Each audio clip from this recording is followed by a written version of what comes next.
We are flying over Oregon to Portland, and out of our window is the Columbia River, which we will be sailing on shortly.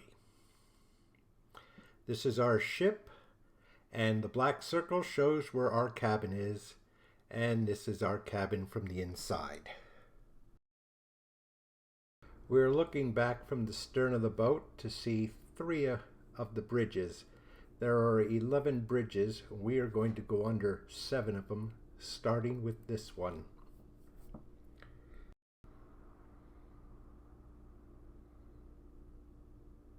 And of course, there is the captain of the ship, a man of my own heart, having a cup of coffee. Why he's not sailing the boat, I do not know.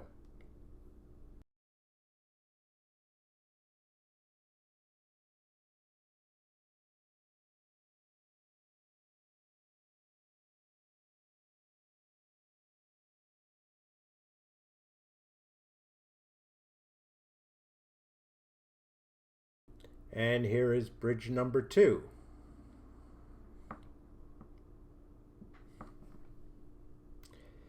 Coming up on bridge number 3, which is only going to open one side for us to get under because we don't need both of them opened.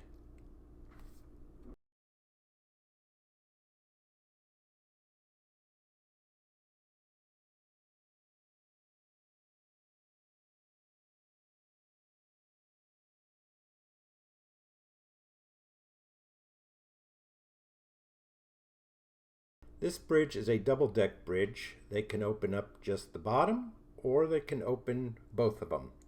For us, they are only going to open the bottom.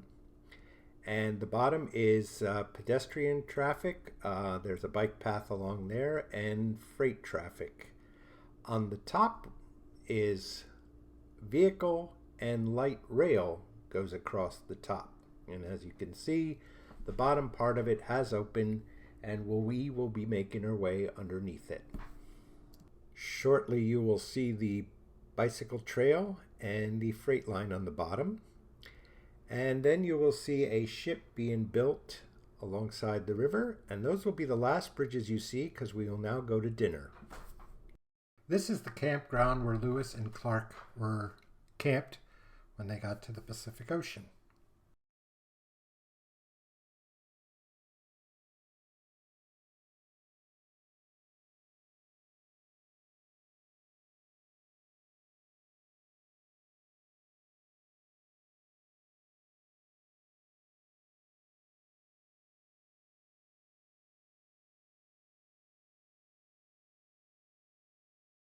We have arrived at Lewis and Clark Interpretive Center at Cape Disappointment.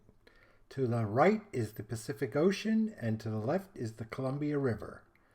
This is one of the most dangerous bars in the world. They have lost thousands of ships in the wrecks there.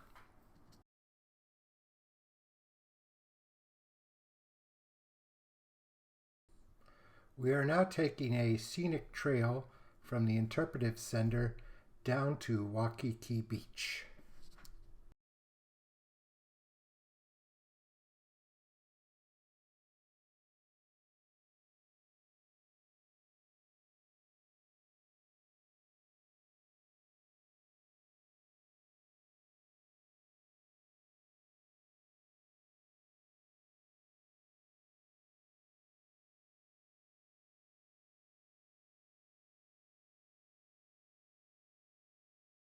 This is a 3/4 of a mile walk down to the beach through a nice trail.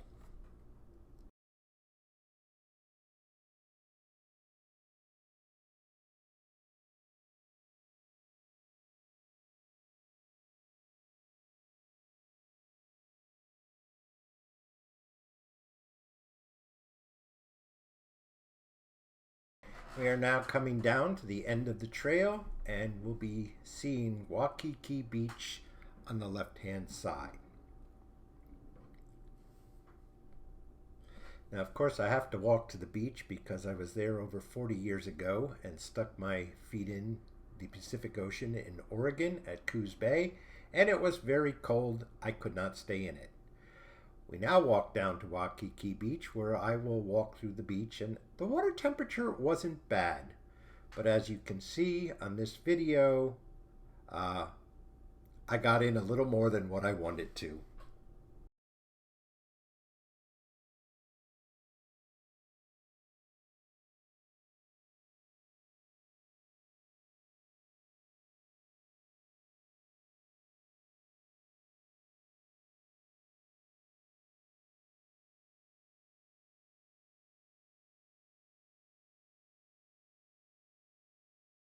Of course, at this point, John is backing up and also laughing as he sees me get wetter than I wanted to.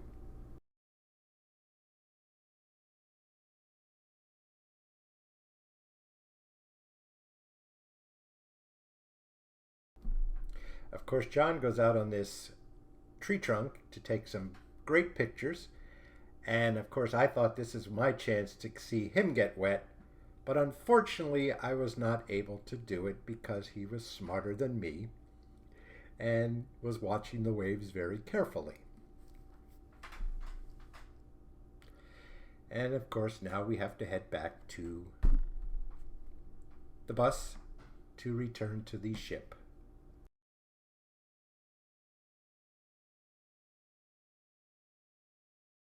And in the afternoon, we went to the Astoria column, which is 125 feet tall, and you can buy little balsam planes to fly off it, which of course John did. I did tell the people if it lands on the ship, we get a free cruise, but I couldn't get the ship to agree to that.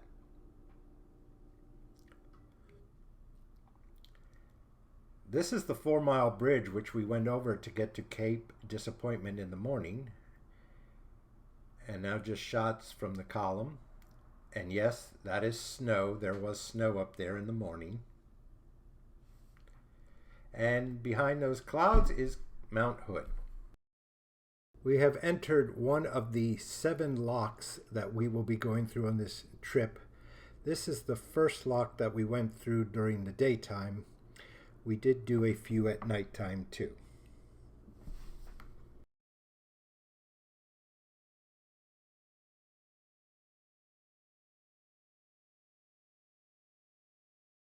And of course, as we enter the lock, the bridge behind us closes so cars can drive over again, which is only for traffic for the dam. But it was an interesting sight to see.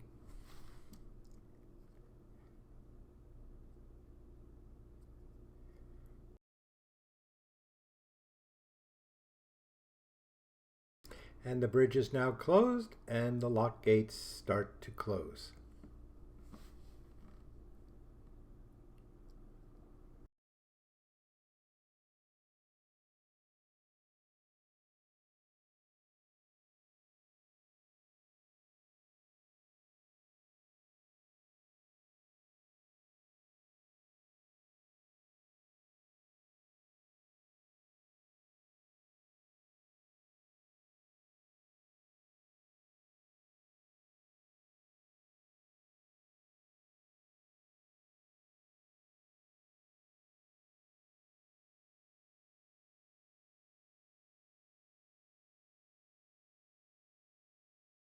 And of course, now looking off the stern of the boat, that rock you see, or hill, is called Beacon Rock. And we were supposed to be able to walk up to it in the morning, but due to the weather, they didn't do that.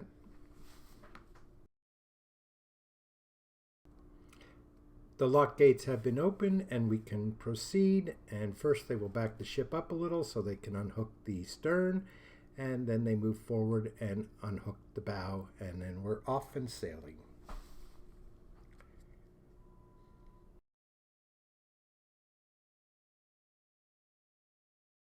And they have started to unload the boat, and they will be heading to Stevenson, Washington, where they will go to the Columbia Gorge Interpretive Center.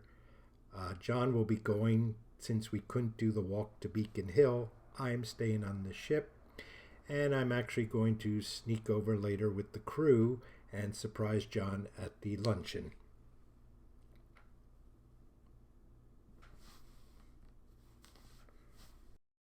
But what he wanted to do when he built this was make it a little safer. And his theory of doing that was by putting an intake and exhaust valve on both sides of the piston, And he reduced the steam pressure to the piston itself down to about 120 pounds. Before him was about 600 to 800 pounds. And they also had a low RPM on the main wheel, the big wheel over there, and he reversed that around too. He raised the revolutions per minute on that one. Now this machine here was built in 1895 back on the East Coast. It came out here, ran 2 different lumber mills in the area. The first one was in Tenino, Washington. It ran that mill up until 1901 when that mill burnt down. Now that mill supplied all dimensional lumber that the public needed for whatever purposes. But after it burnt, they decided not to rebuild, so they sold this. It came up to Columbia and it finally rested with the Wind River Lumber Company in 1907. And it ran that mill up until 1949, and then their mill burnt down. Now none of these fires were caused by the machine itself, but at all mills there's always dust and fibers floating around in the air, and they hit each other, cause sparks, and all of a sudden we lose a mill. That happened quite often. Now, the last mill that this was at only supplied what they called cants, or large dimensional timbers. Anything that was 3 to 5 feet, up to 6 feet tall, up to 50 foot long. Big pieces of timber. Now what they were using them for was baby aircraft carrier deckings underneath the sheet steel. They were using them for railroad trestles, bridges, and then when we first started building dams, we were using large dimensional timbers. Now that being said, for those folks that can see the large log on the log truck over here, this company would have left that tree staying in the woods. It would have been too small for them to cut down. By the time they squared it up, it wasn't as big as they wanted. Now this machine took 3 boilers like the one on the end to create enough steam for it, with a 110-foot smokestack that came off the top to keep a good draw going on the fire. They also only ran it 6 days a week. Nobody worked on Sundays back then for religious reasons. And of course you didn't want to work after dark for safety reasons. Even though that was the case, they always kept the fire going in the boilers, and they did that for 2 different reasons. If you apply heat and cold to steel or iron too many times, it becomes fractured, not too safe. And also, they didn't want to have to wait 3 or 4 hours Monday morning to actually start working. They always made sure there was a fire going. And about 90 to 95% of the fuel for it was just leftovers from the milling process. Now this machine here weighs 32 tons, 15 of it's in the big wheel on the other side, but it does come in 2 pieces. They thought 7.5 tons was easier to move around back then. I think it's a little bit heavy. The only safety mechanism it has is up there, that cone with the 2 balls on it. It's called a sling ball governor. And what it does is it spins with the machine. The faster the machine goes, with centrifugal force, the balls start floating up towards the top. And then at a predetermined speed of 100 revolutions a minute on that big wheel, it would relieve or divert that steam pressure somewhere else. The story we got is they ran it through a pipe and back up to the office. Ran it through a radiator so they could have it. I don't know if that's true, but it sounds good. Now, even though they only ran it 6 days a week, like I said, they kept the fire going in the boilers. This is a single cylinder. It's rated 350 to 400 horsepower with 160,000 foot-pounds of torque. It'll move everything they hooked up to it. Now our wheelbase between the center of the big wheel and the center of the little wheel here is about 35 feet. That's just to accommodate our building. That makes that one continuous rope on the other side about 1/4 mile long. But when it ran the mill, these wheels would have been 75 feet apart and the rope would have been closer to 1 mile long. And the only reason why they did that was because of stretch and shrinkage on the rope itself. They made sure there was about 50 to 55 feet of space in between to rock back and forth so that they don't have to splice it too often. The rope itself would last somewhere between 10 to 15 years, depending on how well they took care of it. Basically, meant put a cover over it and keep it out of the weather as much as possible. Now, everything in the mill ran off a belt that came off of this wheel, and this is a clutch wheel. So if something happened in the mill, somebody would run over here, grab what they call the pickle arm, disconnecting this from the machine, from the rest of the mill. And basically, that acts like your clutch pedal. It disconnects everything. Now, this would run a belt that ran up to a drive axle at the top of the building. That ran the entire length of the building. Off of that would be belts over the secondary shafts, and then belts hanging down to every single machine in the mill. In the last 6 or 7 years of the mill's life, it even ran a little generator too, creating just enough free electricity for the 15 homes around the mill and the mill itself. Pretty nice, huh? Yeah, free wasn't free then either. They shut it off at dark and didn't work on Sunday. Of course, you also have to remember that at that time we were a little bit more rural than we are today. So most people that had any kind of refrigeration, it would have been an ice box, not a refrigerator. So they didn't need electricity for it. And also, if they had any electricity being used, it was probably one bare bulb. You know, they worked 14 hours a day, 16 hours a day. They probably went home to bed anyway. Now, we run it off an electric motor now. That says it'll be just a little bit loud when I first start it, but it will settle down. Also says I can only run the big wheel in.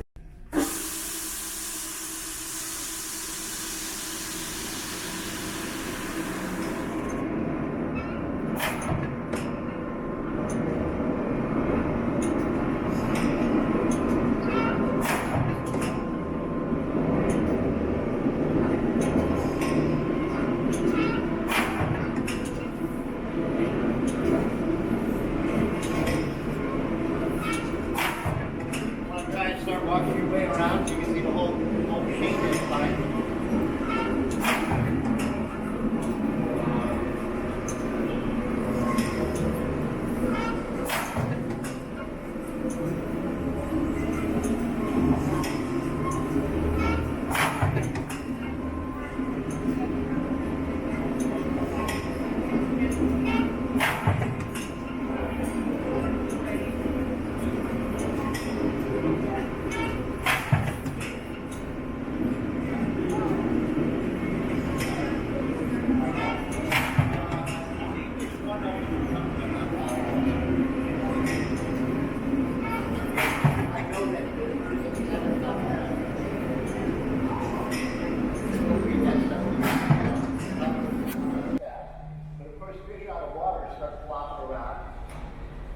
They come out of here, and the longer this stayed in the river, the more efficient it became because the slipperier it became.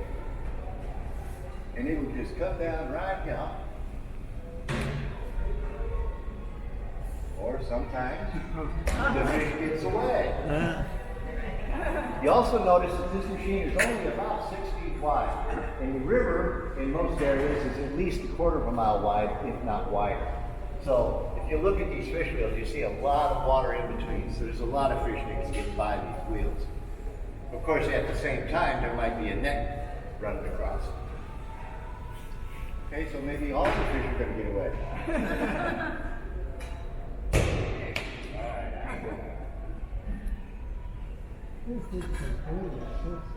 So basically, it was supposed to come right off of the axle, and there would have been a board that would have sent it down to a holding box.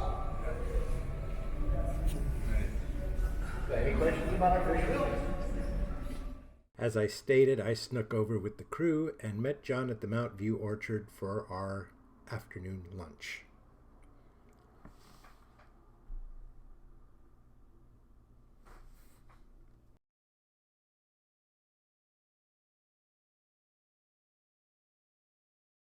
This is a 100-year-old Gold Delicious tree. And here we have a grove of red D'Angelo pears.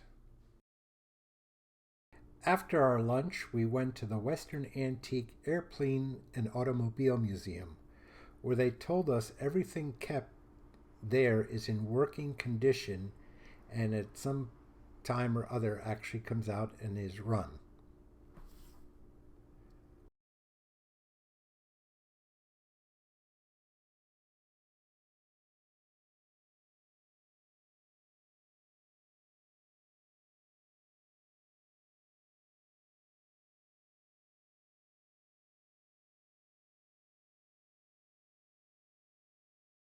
Surprise, surprise, surprise, another lock.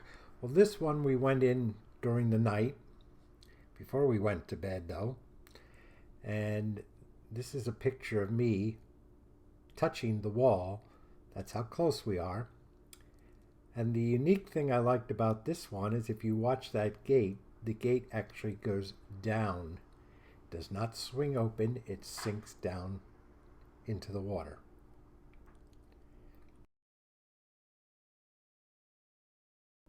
And it is slowly starting to sink.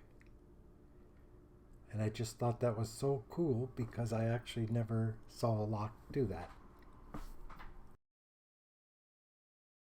This morning we were stopping at Crow Butte Park and they were offering different walks and stuff. John took a photography walk, but I went out on the Zodiac cruise around the place and took in nature. These are the people out on the nature walk that I captured from the Zodiac cruise. There is our ship anchored. And now I'm coming back on the Zodiac to the ship. And eventually John will be coming back. And then we will pull up anchor and head off to our next destination.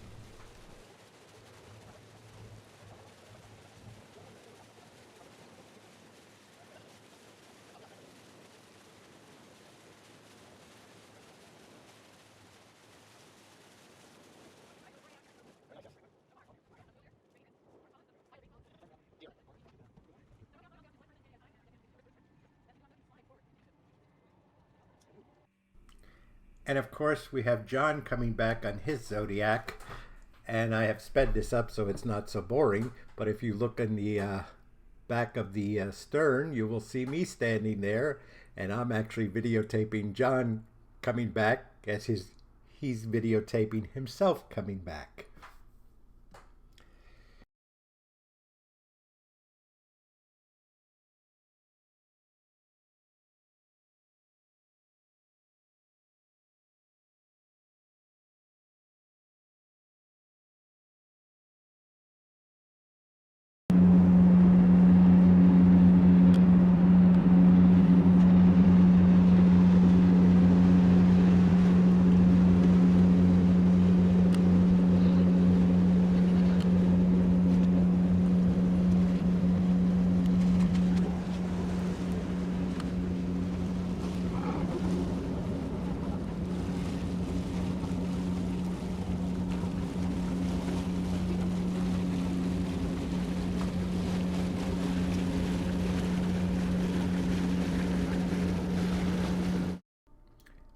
Now that we are all back and the Zodiacs are back, now they have the tedious job of loading them on the top deck of the ship.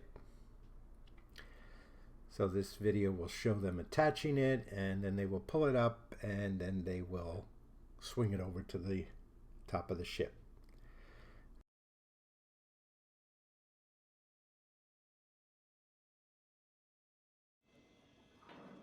Now that they have all the Zodiacs up on top and secured, it is time to bring up anchor so we can set sail for our next day of adventure.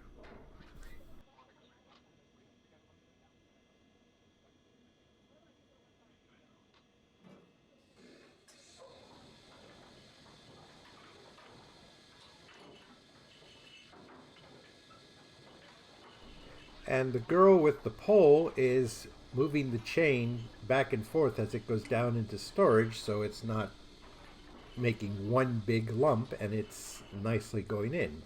And I just saw the water line on the chain just started coming up. So they are now pulling chain up from the water, and the anchor should be coming shortly.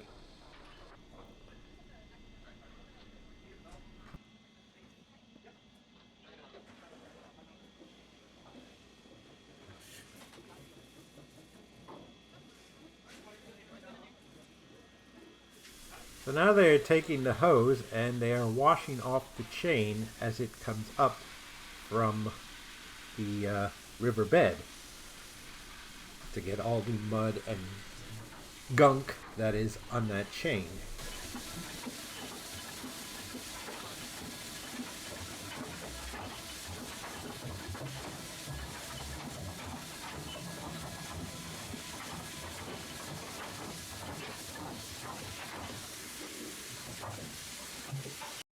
And of course now they realize that the anchor is full of mud, clay, dirt, whatever it is, and they proceed to wash it off with the fire hose. And you would think if they would put that on full pressure in a straight line or whatever, that should take it off pretty good, because I always thought it took two people to hold those hoses because of the pressure was so great.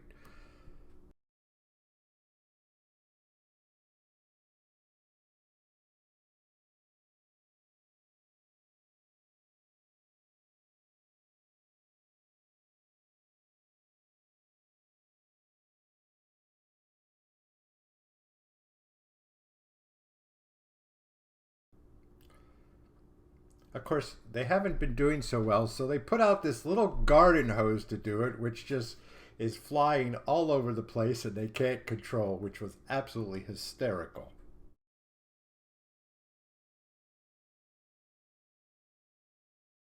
We are now approaching McNary Lock and a few shots of it before we go into the actual lock, and then we will be followed by 2 time-lapse videos provided by John.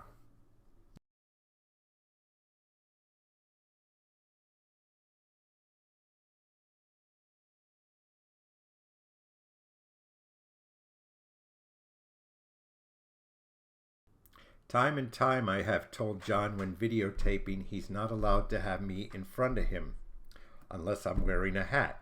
He just doesn't pay attention to this.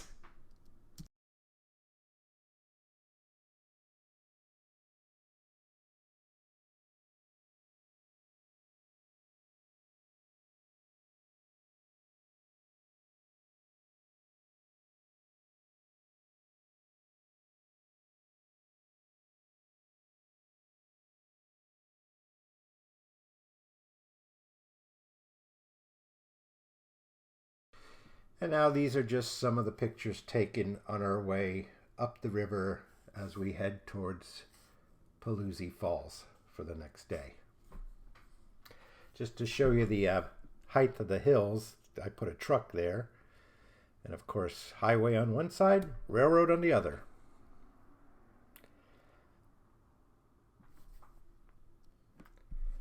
And we are now on another excursion. And ladies and gentlemen, I give you Palooza Falls.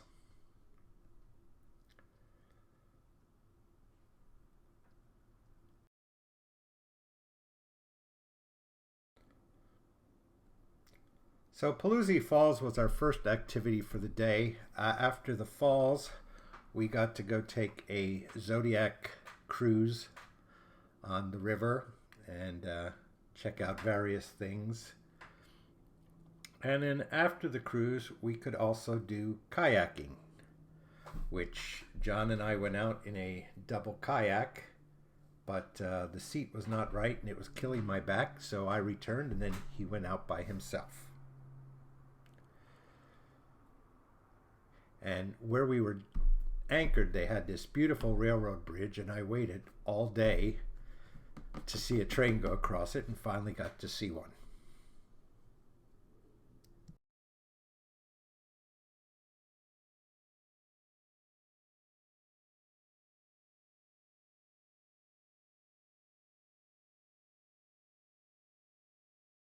And here the crew is piling the kayaks on top of the Zodiac to take back to the ship.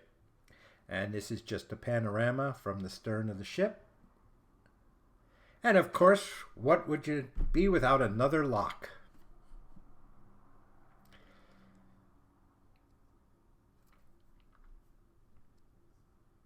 And these tubes that you see here are actually fish waterways, fish ladders.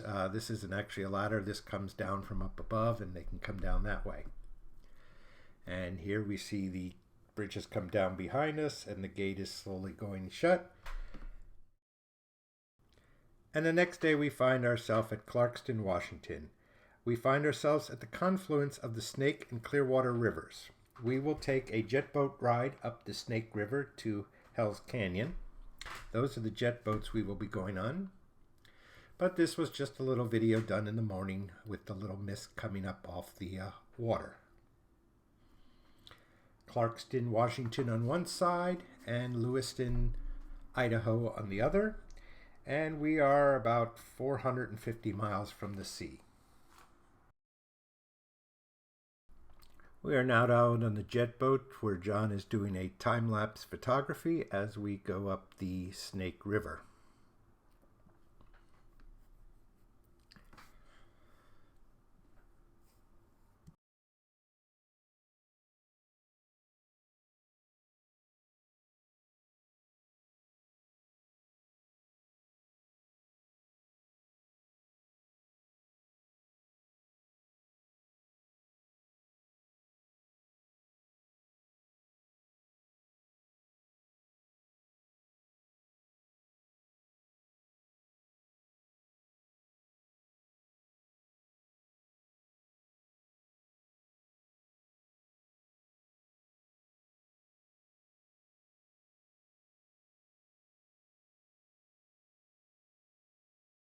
And now we'll switch to a video that I am taking with the video camera to give you a little feel of the ride. I still have sped this up, but you get to see the jerkiness of me trying to hold the camera when we're hitting rapids.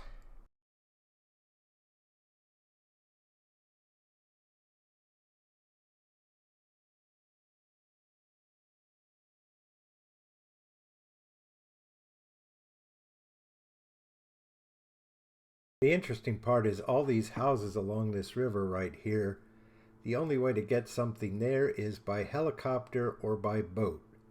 So they've either had the lumber brought in by helicopter to build, or it's been brought up on a boat, something like a riverboat that we're traveling in, but one used for bringing supplies.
The building you see there off to the left of the screen is a Nature Reserve Center, and we will be stopping there for a little break.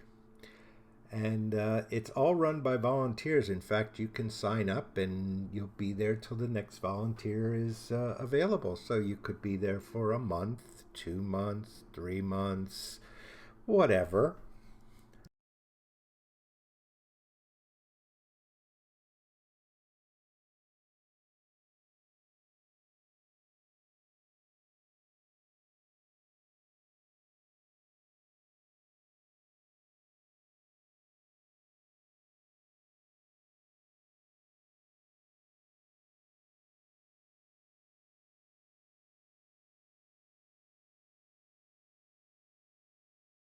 And here we have a picture of John while we're at this nature preserve.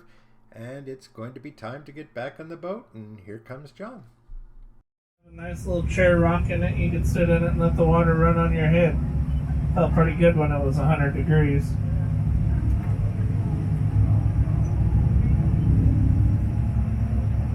Yeah, go ahead.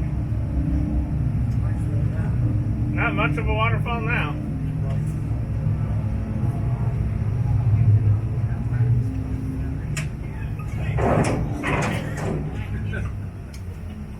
I'll pull on here. Open the front doors for milk. Open the front up. If you want to come take a picture, you can. There's another waterfall about 100, 200 yards up the creek. You walk right up the creek through all the poison oak. You'll get to about an 80-foot waterfall with a big pool. Let me know when you're through.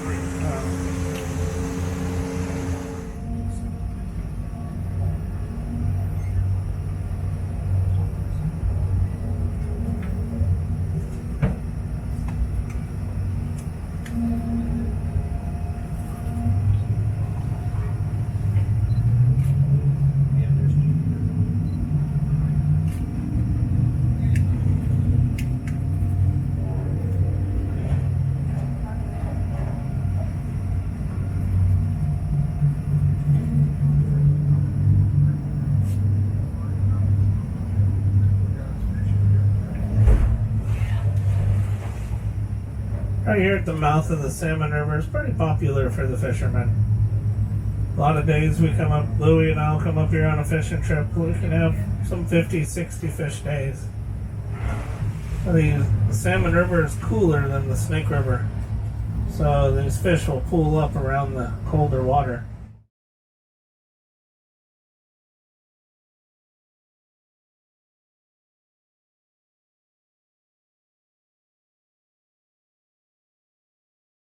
The videographer of our trip asked if she could sit out on the front of the jet boat, and that's whose foot you see out there. So she's sitting out there videotaping as we go down this part of the Snake River to the orchard where we will be having our lunch. So this is the view we had while we were eating lunch at some orchard. And then we got to walk the grounds a little, and we could pick apples or pears if we wanted to. And we did pick some Bartlett pears and some Gold Delicious. And of course, the deer love it here. And they don't seem to go running, because John got awful close to them, and so did I. And they didn't seem to be running away from us. So I think they are used to people.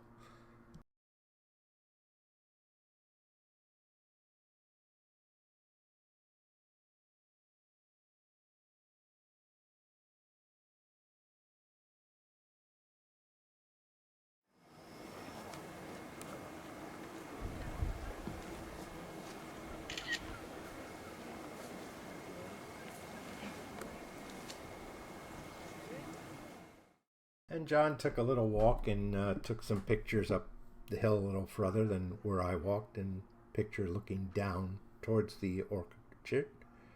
And here he is about to stick his hand in the Snake River to check the temperature. And now we are headed back to the ship where we will have a wine tasting and a lecture from an Indian. And then we will have dinner, and tomorrow we'll be disembarking. I'm back in the seat on the jet boat, and I'm videotaping through the front window, so the sharpness is not as good as I would like it.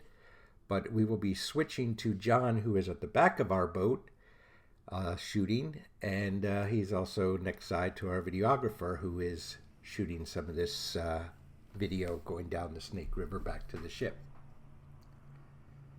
And we do eventually overtake this jet boat.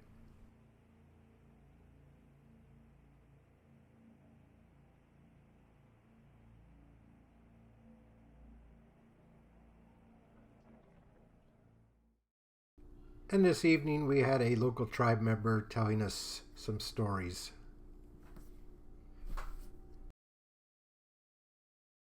This is our view in Seattle at the Warwick Hotel. And of course, the famous Space Needle of Seattle. A few shots from the inside. They put in a glass floor now and took out the revolving restaurant. They also have spots where you can take your picture using your phone or whatever. And it was quite interesting. And here is one of their pictures that they took.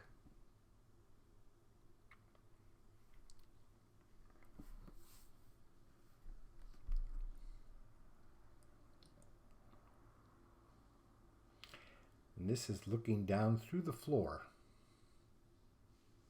And I'm now laying on the floor taking a selfie. And that's what you see directly down from us.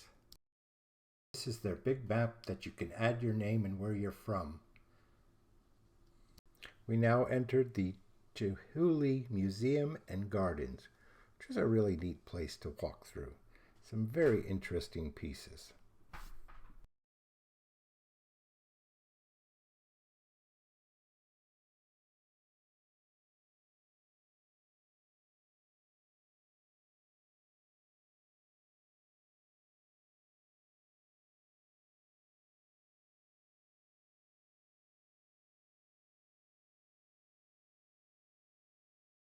Of course, we moved outside into their garden.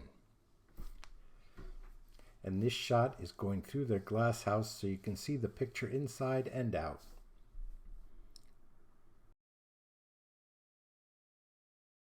And a beautiful shot in the garden with John and the Space Needle behind him. We did one of those on and off buses, but of course we were the last run of the day, so we couldn't even get off anywhere and get on another bus.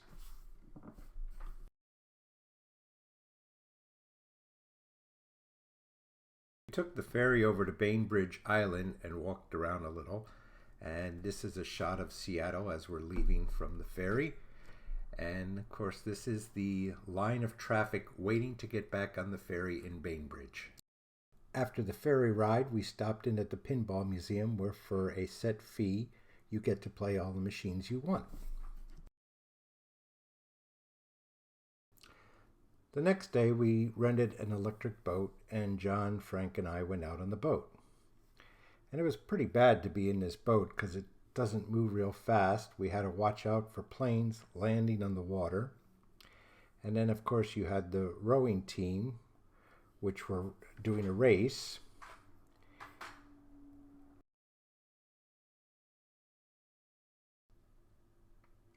And here we have Captain Frank sailing us along on the lake. And this was a very slow boat, and it was really bad because we were also being passed by a duck and the rowing team.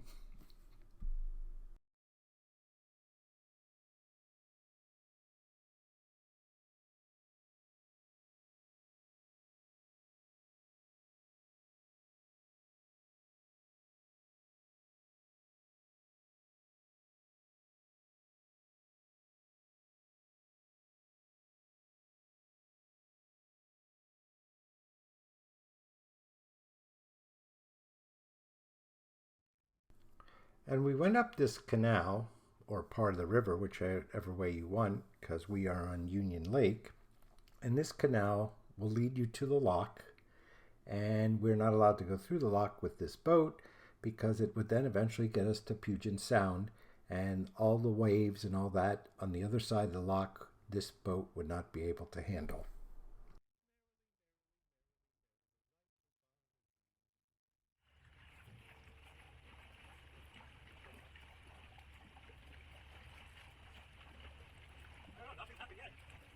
You spoke too soon.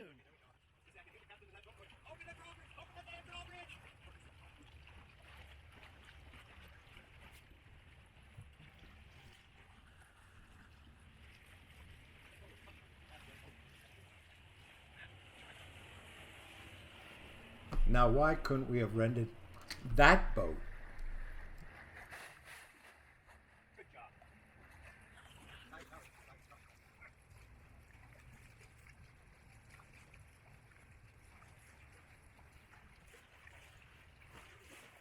Can you go about 10 points support for me? Perfect.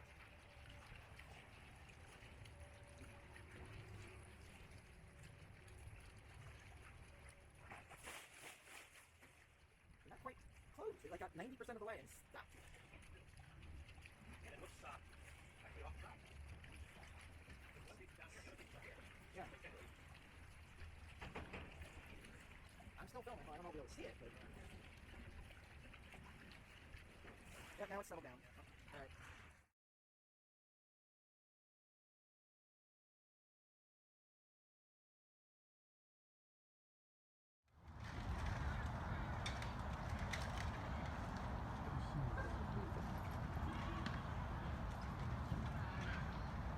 Just your friendly neighborhood Knights battle in Gasworks Park in Seattle.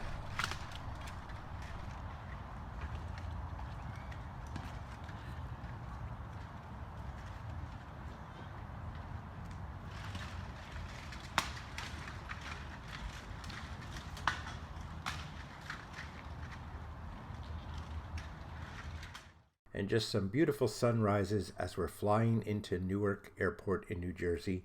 And this concludes the Lindblad expedition, cruise, and Seattle trip. Hope you enjoyed.